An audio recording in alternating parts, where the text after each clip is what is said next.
It's spinning. Yes. Oh, recording All right, active. recording active. Here we go. Hey, everybody. BJ Viau with HD Genetics, and Wes Solem with HD Genetics. hope you guys are having a good day.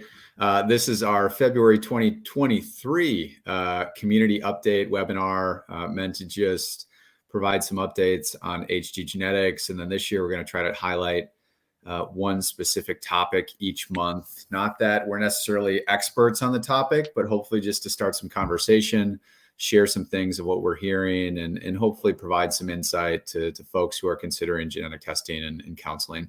So today's topic is specifically going to be on a couple things. One is anonymous testing. It's a huge interest subject for people who come to HD Genetics.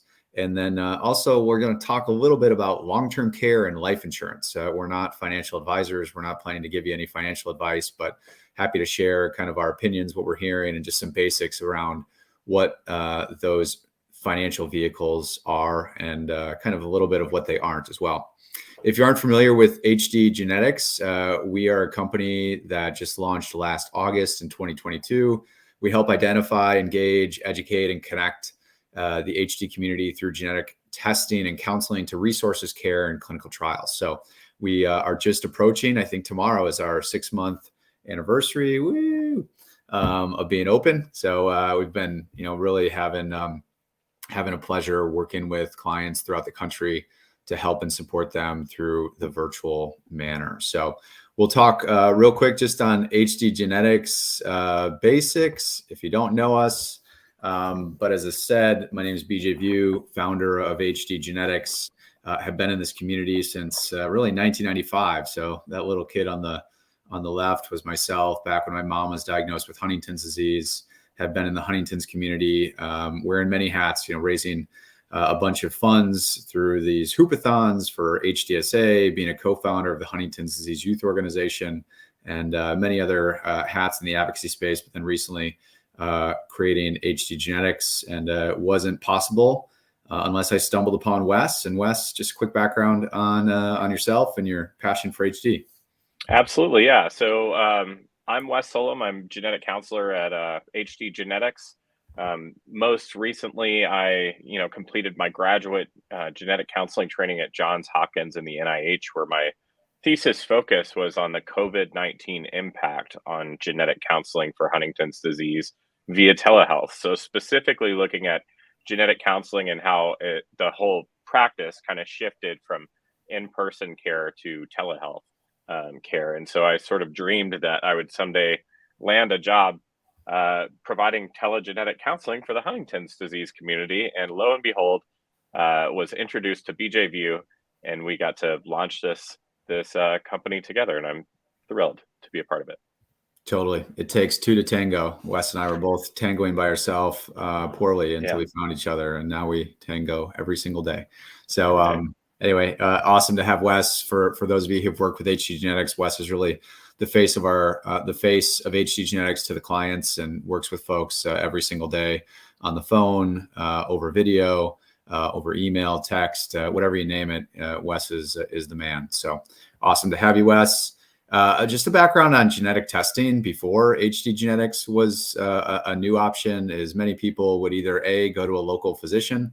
Many local physicians, they don't know much about Huntington's disease, but if you ask them to order a genetic test, typically they can do that, or sometimes they're willing to do that. Can be a shorter turnaround time. Sometimes you just pay for the test. But, kind of cons of the local physicians are you really don't get much counseling, which I really think is more of an education session to understand the genetics. It's never really that clear of how the results will be shared. So we kind of hear some horror stories sometimes of people getting results from a receptionist over the phone or over a fax, or they find it in their medical records. And, if you're not, prepped and prepared for how that result might impact you, it can hurt you on what it means. And, also we talk about this a lot lately. We've always considered the HD genetic test really a coin toss. You either have it or you don't. And, there's a lot of variabilities in what the genetic test actually is. And it's not exactly as black and white as you have it or you don't have it. And that's truly where, Wes can come in, or genetic counselors at centers of excellence can come in and really provide you the education to understand what that genetic test result truly means for you and your future.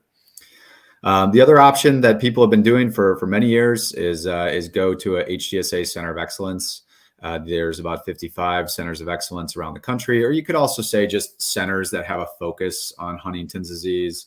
They have a genetic counselor on their team. They also have a group of healthcare professionals that understand HD, from neurologists to psychologists to psychiatrists to social workers. And they can really wrap their arms around people who are from an HD family and help get them, connected to the right treatments, the right trials, the right care, support groups, resources. And it's a great place for people to go and seek testing. Cons of sometimes the centers is there's only 55 of them, and many of them still have requirements that you have to go in person. So it can be quite the drive, quite the effort to go multiple times to get a genetic test result. And it can sometimes be costly through the healthcare system.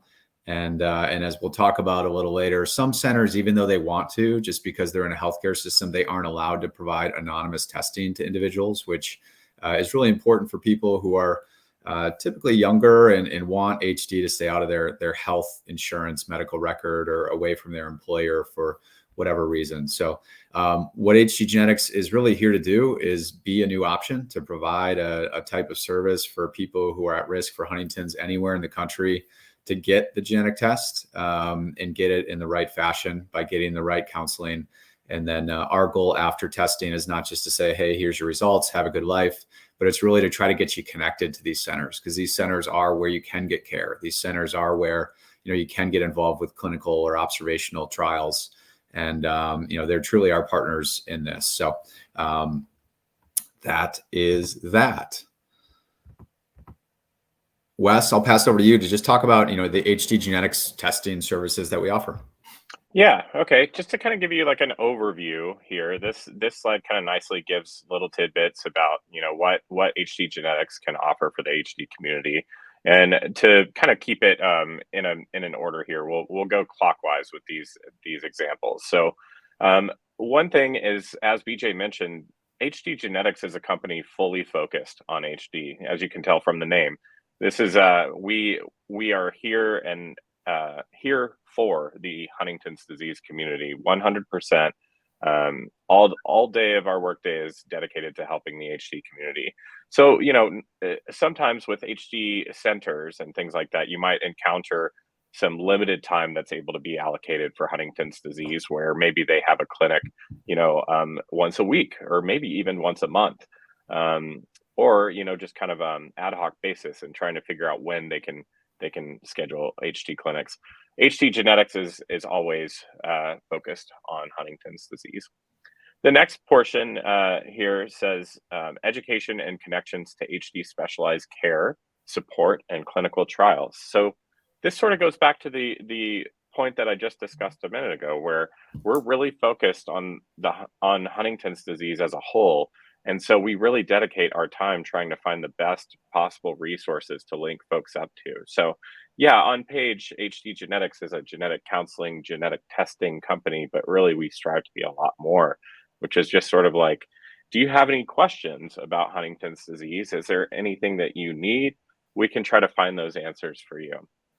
There's also, in this third point, financial aid available to anyone seeking testing. So we recognize, $500 is, quite below the average of what testing can cost if it was provided elsewhere, but is still a financial burden for many folks. And so we're very happy to say that we're working with Help for HD to help offset the cost barrier for some folks that can't afford the testing. More on that, if you're interested, just reach out. It's a saliva collection kit, this bottom point here. It's a saliva collection kit that's sent directly to a home address that's provided. So there's no in-person service that's required. Someone can just have this test kit shipped directly to their house, where they then conversationally spit into the tube and then provide their saliva sample into a prepaid FedEx envelope, drop it in the mail, done. as BJ said a minute ago, there are also anonymous testing options. So this next point, which leaves Huntington's disease out of medical records. We don't automatically upload your information to an electronic medical record or share with your insurance company or anything like that. Essentially, we get the test report, we share it with you. That's the exchange of information. Also, another thing that I'm very pleased to say that we do is pre-test genetic counseling sessions at no cost. So there's only a charge if moving forward with testing. If you are just kind of considering genetic testing for Huntington's disease, or you're kind of thinking about it, or you don't know if you're thinking about it, you can still reach out and talk to us. There's no obligation that you have to have decided that you're moving forward with testing or anything like that. However, that being said, if you have been thinking about testing and this is for sure, this is the way you want to go, please feel free to reach out to us and we'll try to make the process as easy as possible for you. And finally, the last point is something that I've already kind of covered, but just to kind of reiterate, this is all virtual. So this is all done like this, communicating between the internet from screen to screen, and there is no in-person requirement whatsoever. Weston, this is just a little bit of what you covered too, but anything else you'd want to highlight just on the 5-step process for the testing process with HD Genetics? Yeah, not so much. I mean, I would just say the process is very simple in the sense that you reach out to us by filling out an online questionnaire, and then we reach out to you by phone and talk to you there, set up a video visit for genetic counseling. And then that's if all parties decide to move forward with testing, then we get this sample collection kit in the mail. You drop your sample in the mail.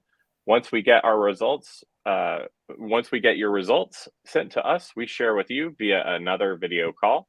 And then from there, it's sort of up to you, whatever you're looking for. So the last point I think is the most important, which says our door is always open. Once we've shared results with you, we want to make sure that you can always come to HD Genetics with any questions or concerns or anything whatsoever. It's not just a done service. Awesome. Thank you. Yeah.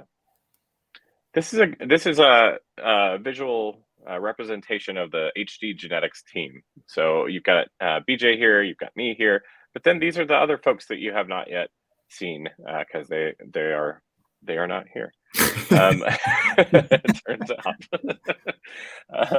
But yeah, so HD Genetics is a very, very small but passionate company, and we've got partner neurologists on staff, Dr. Hatcher Martin, former center director for Emory, and then also Dr. Rolf. They're fantastic. We've got a board of wonderful advisors that are actually doing this out of the kindness of their hearts, just trying to make sure that their time and energy is spent helping us get HD Genetics to be the best it can be. And many, many thanks to our advocate advisory board as well, which is essentially folks from the community that we reach out to and say, what should we do with HD Genetics? What are we doing here? What do you think about this? And take in more opinions than just those of care providers. Awesome. Thanks, Wes. And the other thing I was going to add too on the consulting neurologist. So what they do for HD Genetics is just to be compliant across state lines. Many states, you have to have a physician order the genetic test.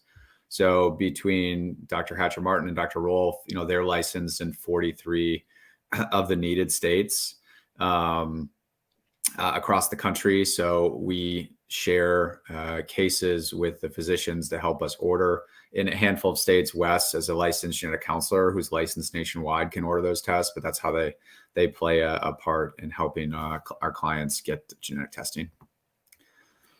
As I mentioned, we've been open since August, and these are just some general numbers on the uptick and the amount of people that are reaching out to HD Genetics to start services. So we've seen really quite a spike over the last couple of months as word gets out about HD Genetics. The biggest thing I'll say here, we've seen over 100 people now come through by filling out an intake questionnaire. We do our absolute best to make sure that every one of these individuals gets treated as an individual, and they get as much time as they need. They get as much, education as they need. They get the connections they need, whether that be talking to Wes multiple times, myself, emails, text messages. These folks are, all cared for based on what they need, what they're looking for, and how we can best suit them. Every individual takes testing and counseling a little bit different. Some, have thought about this for many years. Some people are brand new to Huntington's disease. Some people talk to us once or twice and they decide they don't want to test. Some people go through the process and, are ready to go. And typically, from start to finish, they can go through the process in just about a month to start the genetic counseling sessions, to get the saliva kit in the mail, to send it back, and then to get the results, and then to have a follow-up. So, but everyone varies, and we allow that individual to make those choices based on what's best for them.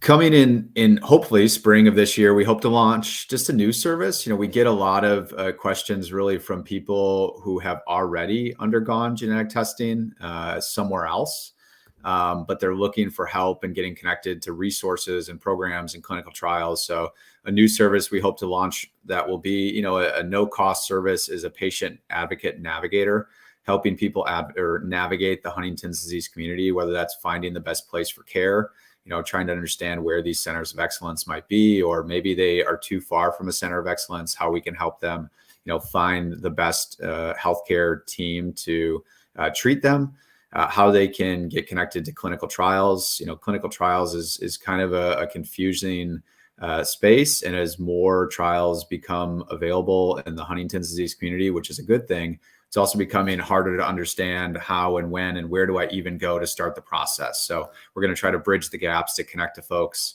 to the proper centers who are running the trials that these individuals might be interested in helping.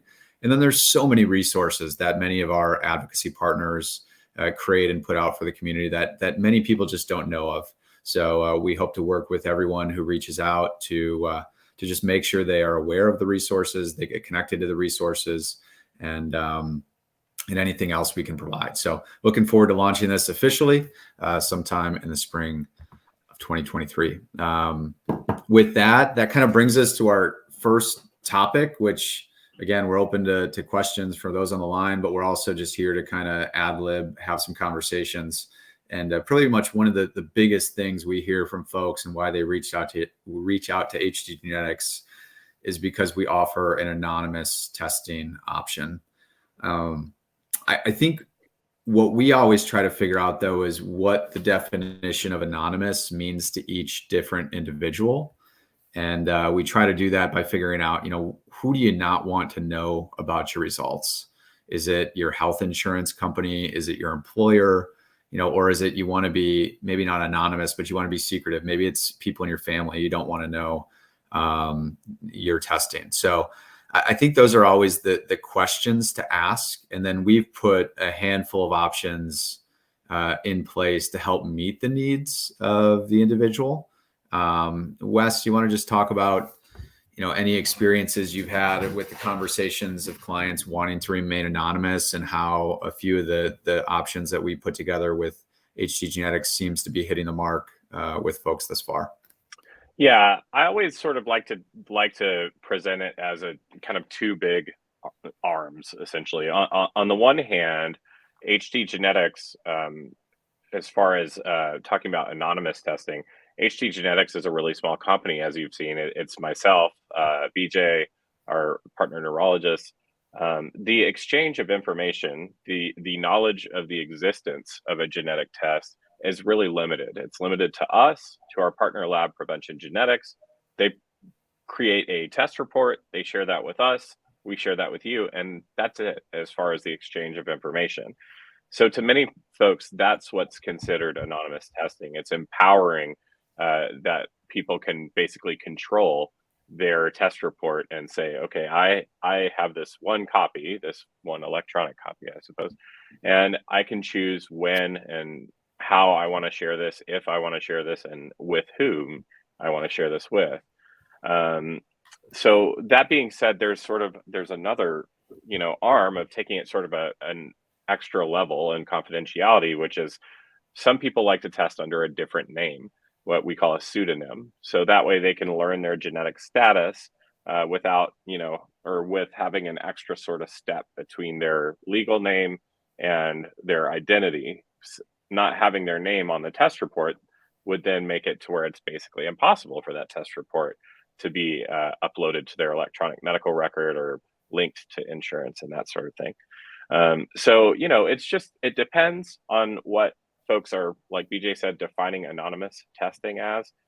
There are caveats to, testing under a different name and things to maybe consider, even though it does kind of keep separation between your identity and this test report. It's not exactly a free pass. So it's not something where you could test under a different name and then go line up a bunch of different kinds of insurance or something like that, which is something else that we're going to discuss in a moment.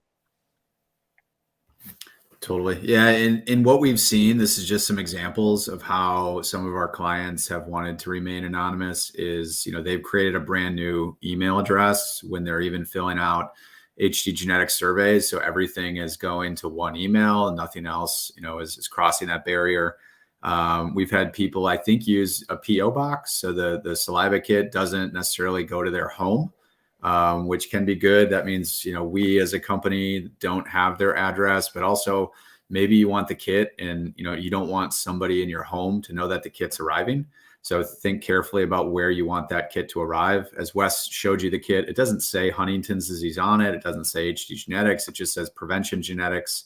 But still, someone might, get a red flag if they see a genetic testing box show up to your house, and easy way to avoid that. And then we haven't had anybody use this before, but if you do pay for our services, we take a credit card, and everyone has used a credit card, but maybe you didn't want it on your credit card statement. We have other ways to take payment, like you could use a money order, you can send it in, you could send cash, you could send check, something that might, just stay off electronic records. So just options we have in place. If you have other needs or other requests, we're more than happy, again, as a small company, to try to figure that out to make it work best for yourself. And then we don't take insurance either way, but we have had people, want to get reimbursed by their insurance. So we've had a few people take the receipt and put it through their HSA or FSA type of spending account. And then, what we always say too is the only negatives that we ever hear of testing anonymously with a fake name is really, at some point, if you do have Huntington's disease, you may want Huntington's disease in your medical records to help take care of yourself, or get the right treatment for HD. Your insurance company may need a record. So you might just have to test again down the line, which, would it just really be the negative of a couple $100 you're gonna have to spend. So Wes, anything else on anonymous testing, or else we'll jump to the next slide? Yeah, no, I don't think so. I think that's pretty much it in a nutshell. Yeah. Okay, awesome. All right, so this next topic, again, caveat: Wes and I are not licensed financial advisors whatsoever, and I think the more we've dug into long-term care insurance and life insurance, it just becomes more and more confusing. So again, this is not financial advice. Seek a financial advisor for any guidance. I think in general, the HD community has this perception of, if you are going to go through genetic testing, people say, and I see it on the Facebook chats a lot, get long-term care and get life insurance in place before testing. Totally makes sense. But you also have to understand a little bit of what these vehicles are and why you might be, needing these vehicles. So first, just we'll try to tackle long-term care insurance. But it's insurance that provides coverage for the cost of long-term care associated with activities of daily living, so eating, bathing, dressing, or other needs. Can be long-term care due to chronic illness like Huntington's disease, but it can also be for other injuries. So thanks, Wells Fargo, for that definition. I think the biggest thing we're hearing from individuals is this perception that you have to get long-term care insurance before moving forward. I think the biggest thing you have to ask yourself is, what are you specifically looking for in a policy or in a long-term care type financial vehicle? What might you want your care to look like, as they're not all black and white? And then you have to ask and really dig in a little bit to each different company's policy, as there are, to find out if there are any limitations on the payout that involve Huntington's disease. And then really, how much are you able to personally spend each month to put on your premiums? These are just 4 different questions. There's likely a lot more you have to ask. And then, what we're hearing, and then Wes, I'll, think of what you want to say too, is long-term care policies, they seem to be changing quite a bit. It's not as black and white. It's not as easy. They seem to be getting much more expensive. Some companies ask specifically about Huntington's disease in your family. Some don't. We're trying to put a list together and get a grasp of which companies do and which companies don't. We are hearing a lot from clients too that, long-term care specifically, insurance isn't necessarily the most financially appropriate product for themselves, but they've found other vehicles to save for their future financial or long-term care needs by working with the financial advisor, which is obviously the best person who can help you navigate. Wes, any other just opinions or thoughts on what you're hearing, talking to folks who really ask this question all the time? No, not on long-term care specifically. I think you covered that pretty well.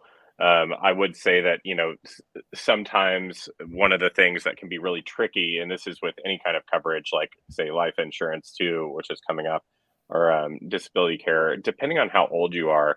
If you're younger and seeking predictive testing, sometimes that in itself is a red flag for these insurance coverages that are used to, serving an older population.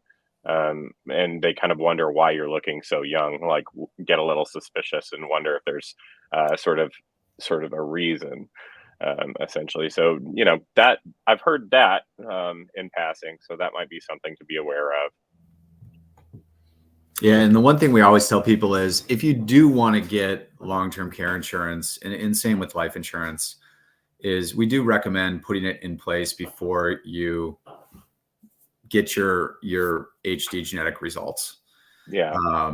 We typically, if they will ask about Huntington's, we aren't going to encourage anyone to lie on the form, even if it's anonymous. It's really just to put that in place before you get your results, and you can fill out the long-term care or life insurance questionnaires, honestly, because we haven't heard any stories, but we have heard, insurance companies could come back and maybe not pay out based on, them thinking you lied on the form. So, yeah. And, just to give a little more specifics, because I know sometimes these things can be a little vague and cloudy whenever you're trying to figure out what these insurances even are. Long-term care, it's basically, it pays out in a daily rate that can cover costs of care, such as like nursing home or adult daycare expenses, sometimes assisted living costs, in-home care, and home modification expenses sometimes. So like wheelchair ramps, things like that, can sometimes be covered by long-term care. It gets a little tricky as far as like sometimes, of course it does. Why wouldn't it? It's insurance, right?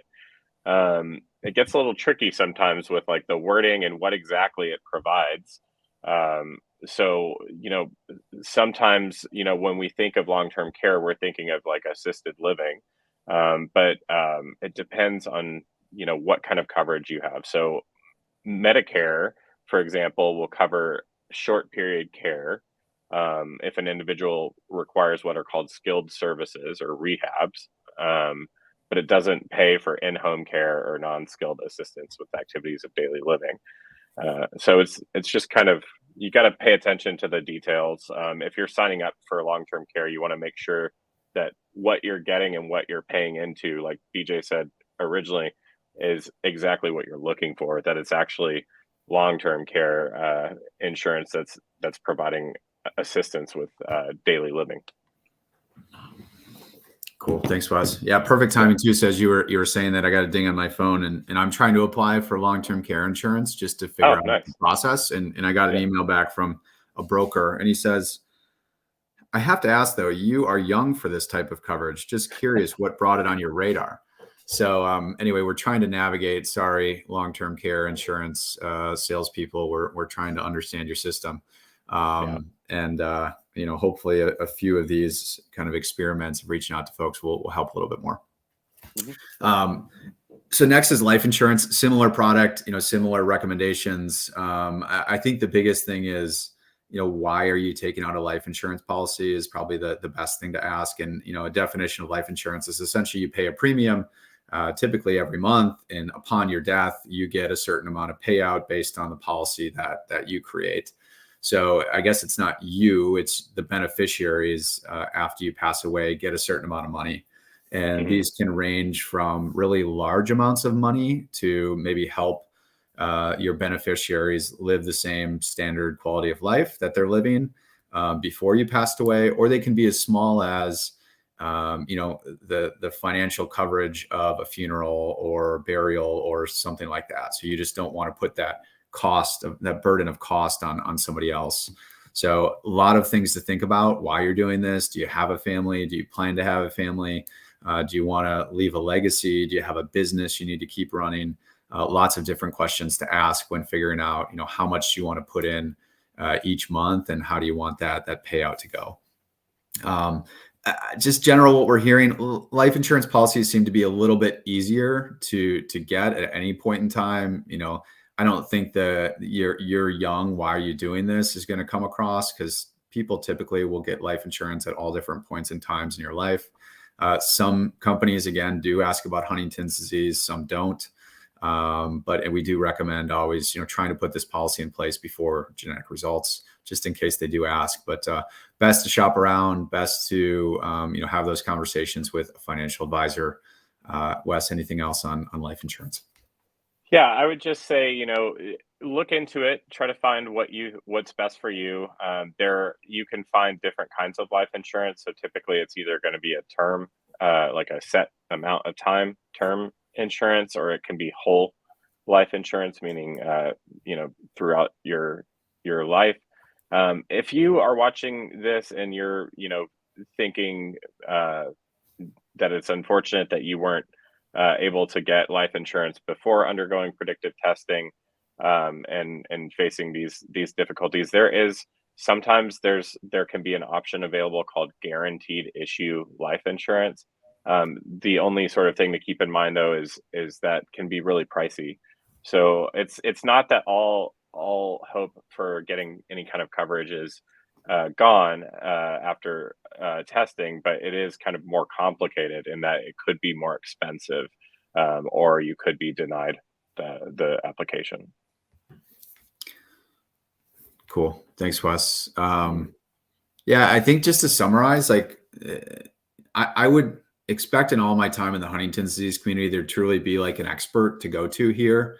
But these keep changing over time. There's not like a company that I've ever seen that specifically works with the Huntington's disease community nationwide. So we're trying to put some resources together. We did a decent extensive reach out trying to find experts to come and share some insights, some insider information on how to best do this if you're at risk or you've got genetic results for HD. So we'll continue to try to compile some resources and share them. But if you watch this and you know some things, or we didn't say anything properly, please reach out, as we're trying to learn more to go into the future. So, hey, last slide is connect with us. So we're going to be doing these monthly webinars and different topics. You can see on the left, these are a handful of different topics we picked for each month. We just kind of threw these on a piece of paper. And we're open to other topics that you might be interested in. So join the live webinars. We'll try to do these somehow on Facebook Live at the same time. We'll have to ask our tech department on how to do that. And then we're also trying to get into the community. So we're going to do casual community conversations with coffee coming up across the country to have a similar type vibe, but be in person and shake hands and have the opportunity for people to ask questions about testing and Huntington's disease and get them connected. So our first one's going to be next Thursday in Las Vegas for anyone in the Las Vegas area. And then we're going to be in Charlotte, Dallas, Washington, D.C., Miami, Bluffton, South Carolina, a handful of others. So stay tuned, typically on Facebook or on Instagram, as we will be putting out more information. But these are meant to be small events. We're thinking a couple people might show up. But again, a chance to meet Wes and I in person, chance to maybe meet some others in the HD community who are local to you, and hopefully get some questions answered. So thanks for joining today, everybody. And with that, I think we'll sign off. I do see one question coming. Oh, good.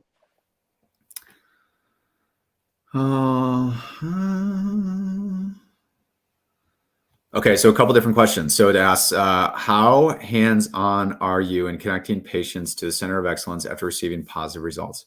Example, are you providing phone numbers, the nearest COE, informing the HDSA website only, connecting patients, COE, social worker, etc.? I'm going to answer for you, Wes. Our attempt is to be as hands-on as possible in order to get that person to the right place. I think every different individual is unique. Some people seem to really want their hand held. What we're trying to avoid is, hey, here's a website, good luck to you. So we're trying to find who is that person at the Center of Excellence that we know is going to respond to an email, that we know is going to pick up their phone call. We know a lot of the Centers of Excellence and the personnel personally, whether it's just over time or we meet them at conferences. So we're looking for people that we can trust as we want our clients to feel the same warm and fuzzies they hopefully get by working with Wes and I at a Center of Excellence. So if you are a Center of Excellence and you're watching this, who is that person? There is a decent amount of turnover at Centers of Excellence with clinic coordinators or even that main contact we've noticed listed online. So we're always trying to find, who do we know is there? Who can we count on to respond and make sure that that person feels that warm welcome. So a little bit more love, I would say. They get a resource guide that's pretty extensive with phone numbers and emails, but we always try to make a warm introduction via email or phone to help. And the next question is, do you check in with patients about connecting to COEs after 6 months, a year, et cetera? Yeah, we try to stay in touch with really everybody. Now, I said, we're only 6 months into HD Genetics. Starting tomorrow is our 6-month anniversary.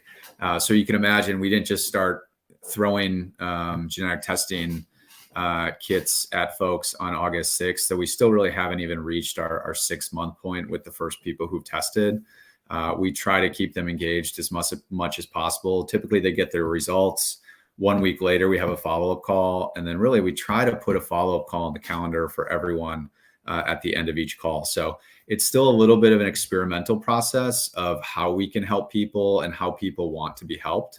But our ultimate goal is to make sure that person stays engaged, they stay educated, they stay informed, and they get connected to the right place for their HD journey. Yep, 100%. Hopefully that answered. Wes, anything else? That was a long ramble, but. No, I thought that was so good. I was thinking while you're saying it, I was like, wow, good job, BJ. That was like very. I like you, Wes. I like you. Thanks for the pump up. Okay. Well, hey, thanks everybody for joining. Again, we'll post this on YouTube and maybe Facebook, and we'll see everyone in the Vegas area hopefully next week, and we'll see everybody online March 16th, 3 p.m. Eastern, and we'll talk a little bit about saliva versus blood when undergoing genetic testing. Yeah. All right. Have a great day.